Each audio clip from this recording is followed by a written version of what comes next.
నమస్తే అండి బోసుకుమరి. పవన్ కళ్యాణ్ గారు అంటే వణికిపోతుంది ఎవరు? జగన్మోహన్ రెడ్డి గారిని చూసి వణికిపోతున్నారంట. అలాగే పవన్ కళ్యాణ్ గారిని చూసి వణికిపోతుంది ఎవరు అనేటువంటి క్వశ్చన్ ఇప్పుడు సోషల్ మీడియాలో బాగా వ్యక్తం అవుతున్న పరిస్థితి అయితే ఉంది.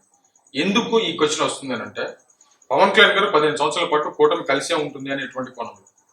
వాస్తవ పరిస్థితుల్లోకి వెళ్తే ఏంటంటే పవన్ కళ్యాణ్ గారు తన వ్యక్తిగత స్వార్థం కంటే రాష్ట్రము, దేశము, ప్రజల కష్టాలు, వాళ్ళ ప్రయోజనాలు మాత్రమే ఎక్కువగా ఆలోచించేటువంటి నాయకుడు. అంటే ఒక రకం చెప్పాలంటే ఈ కాలంలో చాలా అరుదుగా దొరికినటువంటి నాయకుల్లో పవన్ కళ్యాణ్ గారు ఒకరని చెప్పడంలో ఎటువంటి ఆసక్తి లేదు. ఈ విషయం వాళ్ళ ఆత్మ అంటే వాళ్ళు ఒకసారిగా తమ ఆత్మ పరిశీలన చేసుకుంటే ఈ విషయం అర్థం అవుతుంది. కానీ కొంతమందికి సపోర్ట్ చేయాలి కాబట్టి వాళ్ళు చేసేటువంటి పనికి మాలినటువంటి విధానాల వల్ల పవన్ కళ్యాణ్ గారికి నెగిటివ్ ప్రచారం, అంటే పవన్ కళ్యాణ్ గారి మీద నెగిటివ్ ప్రచారం చేసినటువంటి పరిస్థితి కొంతమంది చేస్తున్నారు. దీంట్లో ప్రధానంగా ఏంటంటే ప్రతిసారి అంటే 15 సంవత్సరాల పాటు జగన్మోహన్ రెడ్డి గారిని చూసి భయపడిపోతున్నారా అనేటువంటి కోణంలో, అది కూడా కాకుండా అసెంబ్లీకి ఆయన వస్తున్నారంటే భయపడిపోతున్నారా, లేకపోతే అసెంబ్లీలో అంటే జగన్మోహన్ రెడ్డి గారికి మైక్ ఇస్తే భయపడిపోతున్నారా, ఈ రకమైనటువంటి ప్రచారం విపరీతంగా జరుగుతున్నటువంటి పరిస్థితి ఉన్నాయి. దానికి ప్రధానంగా పవన్ కళ్యాణ్ గారిని టార్గెట్ చేస్తున్నారు. ఎందుకు టార్గెట్ చేస్తున్నారు అంటే పవన్ కళ్యాణ్ గారి కూటమి మెయిన్ కాబట్టి పవన్ కళ్యాణ్ గారిని ఒక్కసారి అవాయిడ్ చేసేస్తే, అంటే కూటమి నుంచి అవాయిడ్ చేసేస్తే జగన్మోహన్ రెడ్డి గారి విజయం అనేది ఈజీ అవుతుందని నమ్ముతున్నారు వాళ్ళు.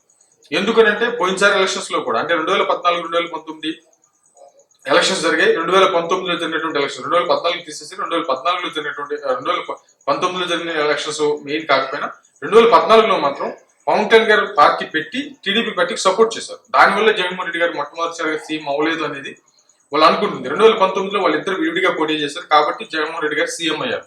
కాబట్టి ఎట్టి పరిస్థితుల్లో టీడీపీ జనసేన పార్టీ విడిపోతేనే జగన్మోహన్ రెడ్డి గారి అంటే ఆయన విజయం సుగమం అవుతుంది అనేటువంటిది బలంగా నమ్ముతున్నారు వైసీపీ పార్టీకి సపోర్ట్ చేసేటువంటి వాళ్ళు. అంటే న్యూట్రల్ జనరేషన్ చెప్పుకునేటువంటి వాళ్ళు కూడా ఎవరైనా సరే.